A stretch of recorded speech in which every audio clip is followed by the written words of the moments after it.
Nos vamos del país. Vendí tu casa. Adiós. Esas fueron las primeras palabras que salieron de la boca de Damián, sin saludos, sin titubear, antes de que pudiera siquiera procesar una respuesta. La línea se cortó. Me quedé parada en medio de la cocina, el teléfono todavía tibio en mi mano. El mundo de repente demasiado quieto. Tardé un segundo en entender lo que significaba, y cuando lo hice, sentí el pecho apretado como si me hubieran puesto un cinturón de acero. Un golpe fuerte en la puerta principal me sacó del trance. 2 oficiales del municipio estaban ahí, con uniformes impecables y rostros que no dejaban ver nada. Uno de ellos extendió un sobre manila.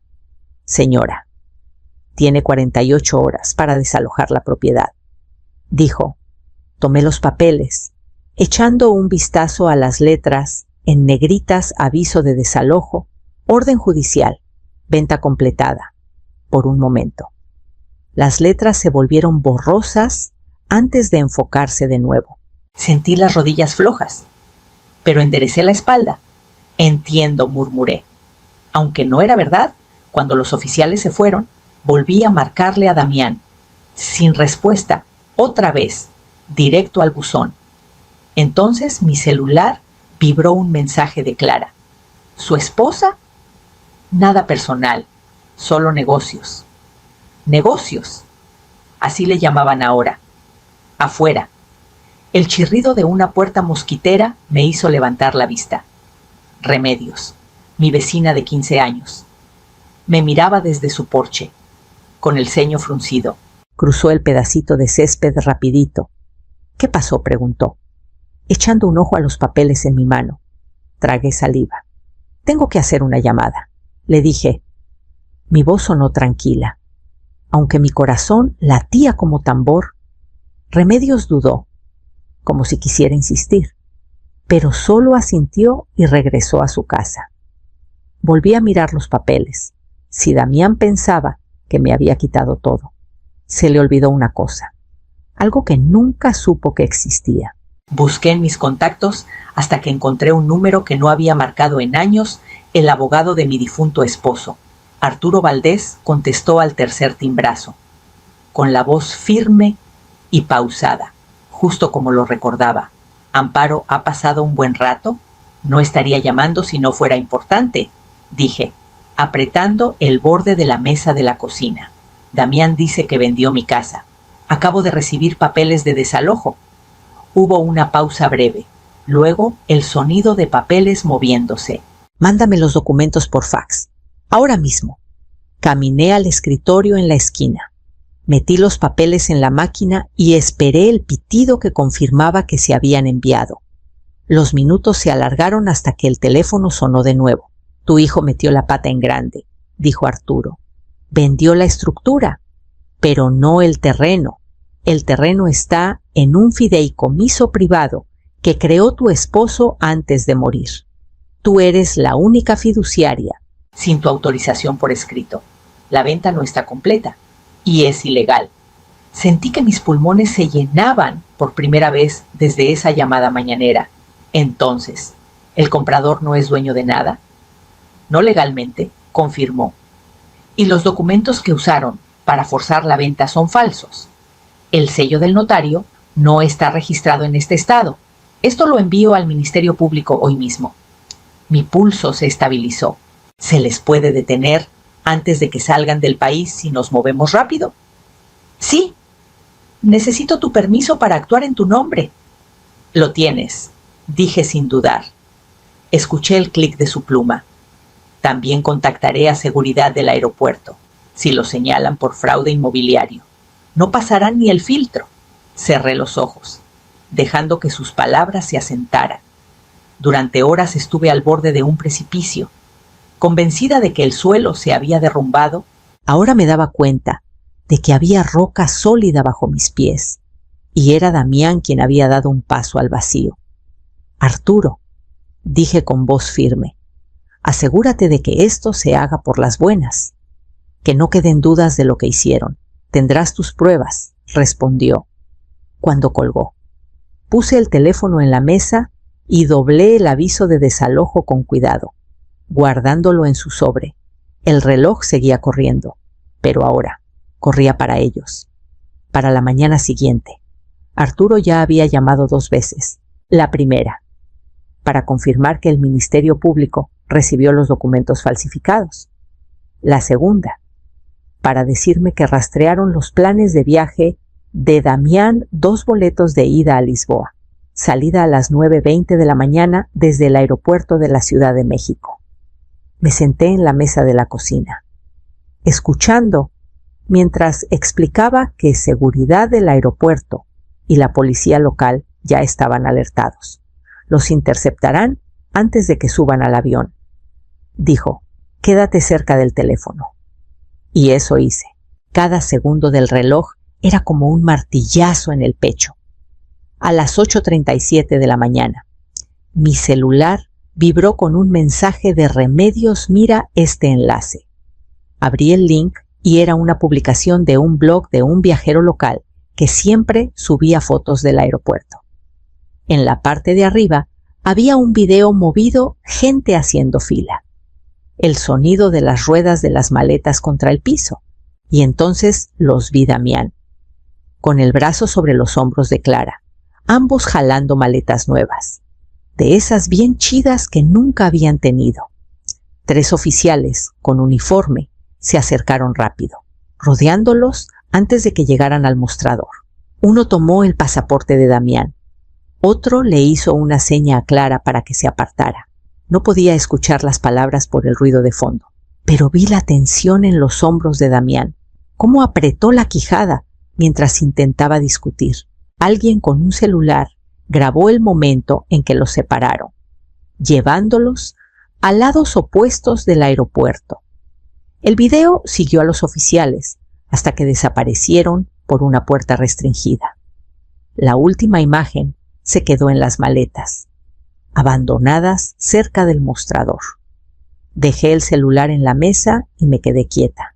No era satisfacción lo que sentía, era algo más filoso, una verdad que cortaba cualquier esperanza ilusa que alguna vez tuve. Mi hijo no solo fue descuidado, apostó con mi vida, y lo hizo sin pensarlo 2 veces. El teléfono sonó de nuevo. La voz de Arturo fue directa. Están detenidos. Sabremos más después de interrogarlos. Le agradecí. Colgué y mi mirada cayó al sobre de desalojo que seguía en la mesa. Lo guardé en un cajón. Lo cerré y dejé mi mano ahí. Lo que viniera después. Lo iba a enfrentar hasta el final. Por la tarde, Arturo llamó con noticias frescas. Ya los interrogaron por separado. Dijo, tu hijo le echa la culpa a Clara. Ella le echa la culpa a él. Casi podía imaginarlos, acorralados, echándose el clavo para salvarse primero. ¿Qué dijeron exactamente?, pregunté. Damián dice que Clara lo convenció de que ya no necesitabas la casa, que tú habías aceptado venderla y hasta firmado. Clara dice que Damián le contó que te ibas a mudar a un departamento para jubilados y que tú le diste permiso para manejar la venta. La mentira estaba tan bien ensayada que resultaba ridícula. Y los documentos falsificaciones comprobadas, dijo Arturo. El sello del notario es pirata. La firma no coincide con tus registros. Y no hay autorización del fideicomiso. No hay manera de que le den la vuelta a esto. Me recargué en la silla, dejando que las palabras se asentaran. Durante años me dije que las puntadas de Damián venían de malas compañías, de gente que lo usaba. Ahora veía lo fácil que le resultaba usar esa misma excusa con otros. Esa noche me preparé una cena sencilla y comí en silencio. La casa se sentía más pesada de lo normal. El aire cargado con el eco de viejas discusiones y dudas calladas. Saqué un álbum del librero y pasé las páginas cumpleaños, graduaciones, veranos en el porche. La sonrisa de Damián estaba en cada foto, amplia y fácil, mirando directo a la cámara. Me pregunté cuándo se volvió solo una actuación. Arturo dijo que la audiencia se programaría pronto. Le dije que no iba a ir. Verlos esposados en el aeropuerto ya había sido suficiente. No necesitaba el teatro de un juzgado. Lo que necesitaba era distancia y la claridad para decidir qué seguía antes de dormir. Reuní los papeles de desalojo, las copias de los documentos falsos que Arturo me mandó, y los metí en una carpeta marcada con la fecha. La guardé en el cajón del escritorio, cerrándolo con una llave de latón. Las pruebas eran mías ahora, y las iba a guardar justo donde debían estar. Arturo llegó a la mañana siguiente con una carpeta gorda bajo el brazo. La puso en la mesa de la cocina y la abrió, mostrando un montón de reportes, estados de cuenta y correos impresos. La investigación avanzó rápido, dijo. Los documentos falsos se rastrearon hasta un primo de Clara. Alguien con antecedentes de fraude inmobiliario. Pasó a otra sección. Aquí está el rastro del dinero. El pago de la supuesta venta fue de 6 millones de pesos. No se quedó quieto. Mucho tiempo pasó por 4 cuentas nacionales, antes de que lo transfirieran al extranjero. Eché un ojo a los estados de cuenta. Cada transferencia era una línea ordenada con fechas y cantidades.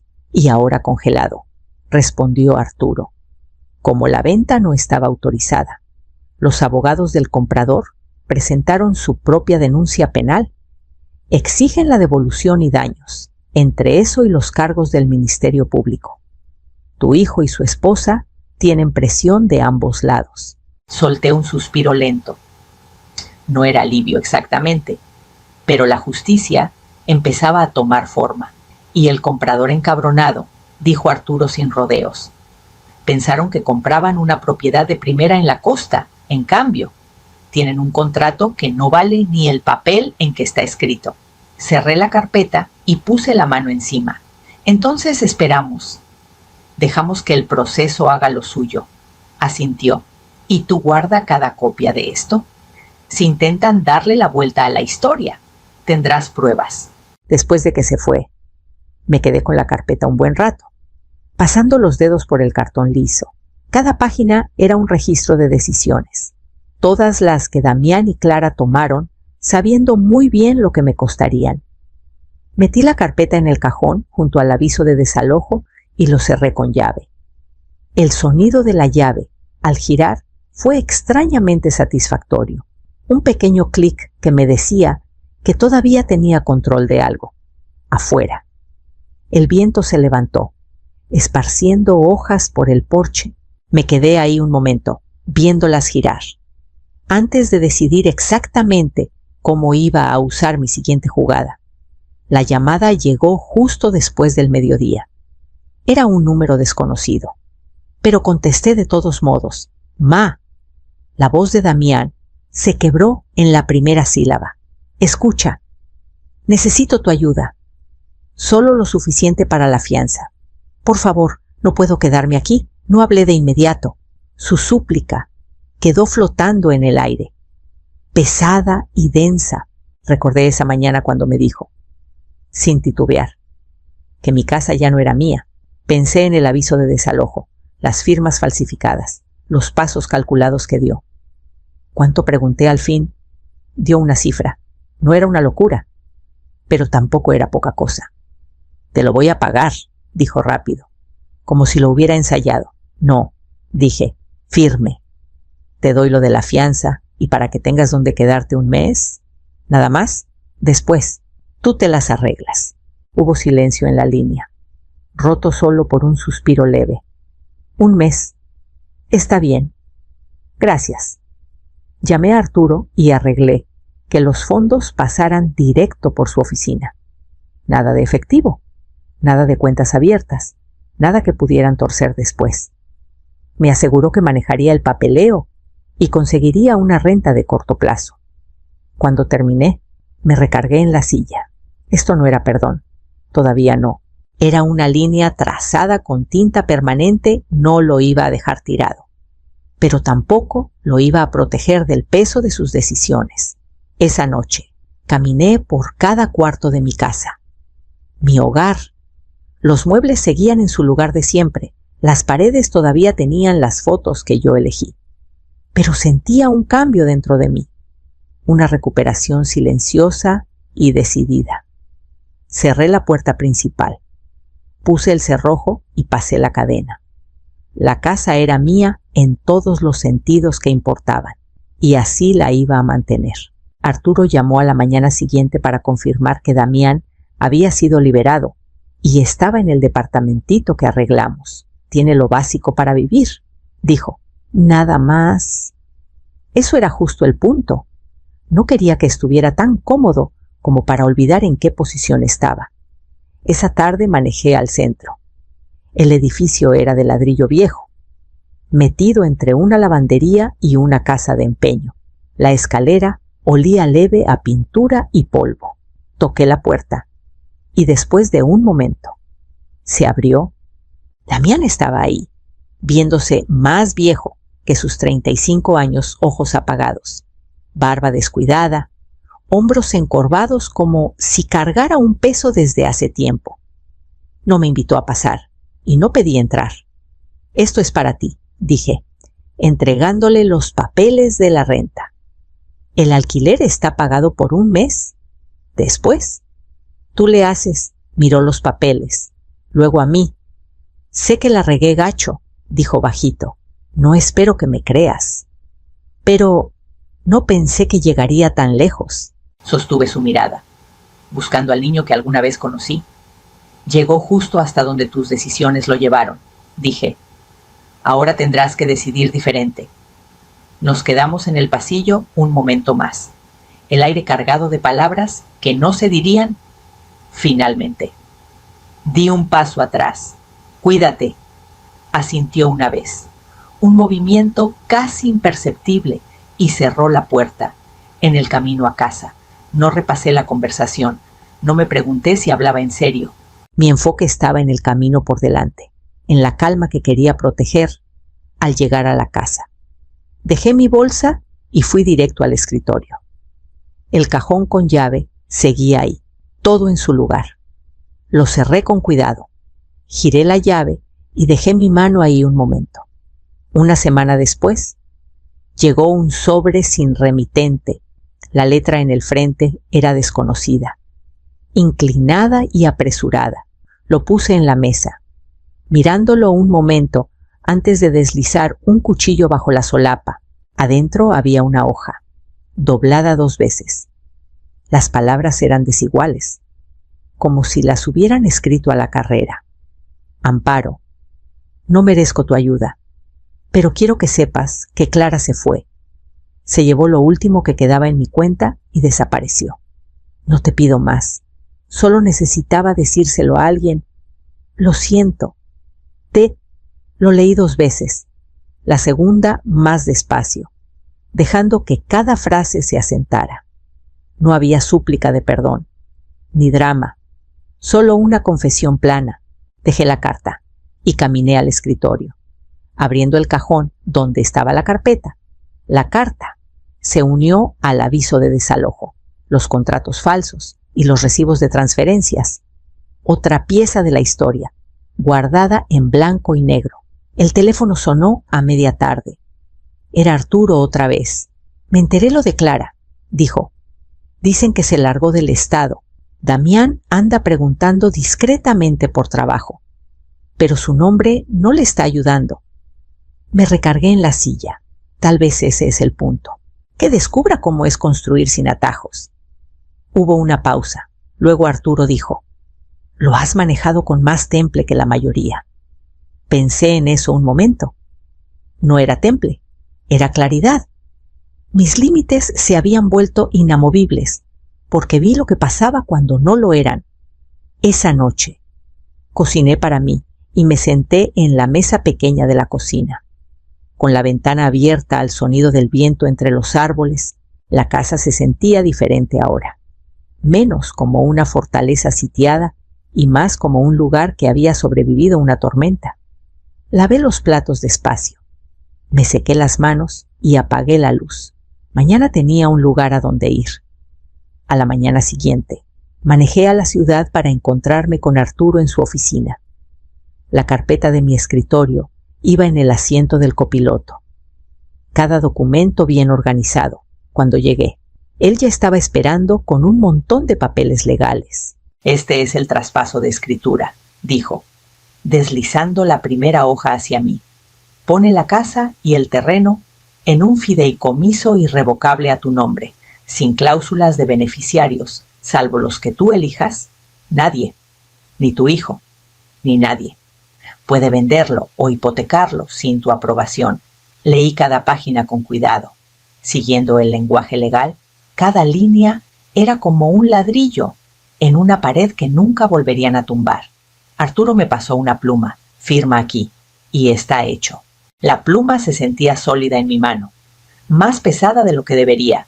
Firmé 1, 2, 3 veces, mi firma trazando curvas con decisión. Cuando terminé, Arturo recogió las páginas y las puso en una carpeta nueva, etiquetada. «Queda registrado de inmediato», dijo. «Desde este momento, tu casa es intocable».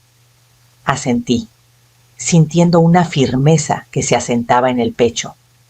«Bien, ahora es hora de hacer otros cambios». Repasamos mi testamento, actualizando las cláusulas para que no hubiera dudas en el futuro. La propiedad se quedaría en el fideicomiso y cualquier fondo que dejara no pasaría por Damián a menos que demostrara años de trabajo estable y sin meterse en problemas. No era rencor, era protección para mí y para la vida que había construido. Cuando terminamos el papeleo, le di la mano a Arturo. «Gracias por hacer esto limpio». «Para eso estoy», respondió. Manejando a casa, no sentí triunfo, solo la satisfacción tranquila de saber que mi vida era mía otra vez, protegida por candados que nadie podría romper. Al doblar en mi calle, vi una figura conocida esperando en mi porche. Damián estaba sentado en el escalón de arriba, con los codos en las rodillas, la cabeza agachada. Cuando estacioné en la entrada, se puso de pie, pero no se acercó. No sabía a dónde más ir, dijo. Su voz estaba áspera, como si no hubiera dormido. «Ya no tengo el departamento. No pude pagar la renta». Subí los escalones y me detuve frente a él. «Te dije un mes». «¿Lo sabías?», asintió, con la mirada en las tablas del porche. «He estado buscando trabajo. Nadie me quiere contratar. Estoy intentando. Lo estudié». No había arrogancia ni excusas, solo el peso puro de las consecuencias. «Te doy una noche más», dije al fin. «Hay una cobija adentro. Puedes dormir en el sofá. Mañana vas al albergue del centro. Tienen programas de trabajo. Agarras lo que te ofrezcan». Sus hombros se relajaron, y por primera vez en meses vi un destello de algo que parecía gratitud. «Gracias», murmuró. «Adentro». Le di la cobija y le señalé el sofá. No hablamos mucho esa noche. Comió en silencio. Luego se quedó mirando el piso mientras yo leía en una silla al otro lado de la sala. El silencio no era cómodo, pero tampoco era hostil. Antes de irme a dormir, me detuve en la puerta. «Puedes cambiar, Damián, pero tienes que ser tú quien lo haga. Nadie puede hacerlo por ti». Asintió levemente, y lo dejé ahí, con la cobija cubriéndole los hombros. A la mañana siguiente lo llevé al albergue. No nos abrazamos. Lo vi entrar. La puerta se cerró tras él. Cuando llegué a casa, abrí el cajón del escritorio. La carpeta seguía ahí, todo en su lugar. Lo cerré con cuidado. Giré la llave y dejé mi mano ahí un momento. Luego me levanté. Caminé a la puerta principal y salí al aire fresco de la mañana,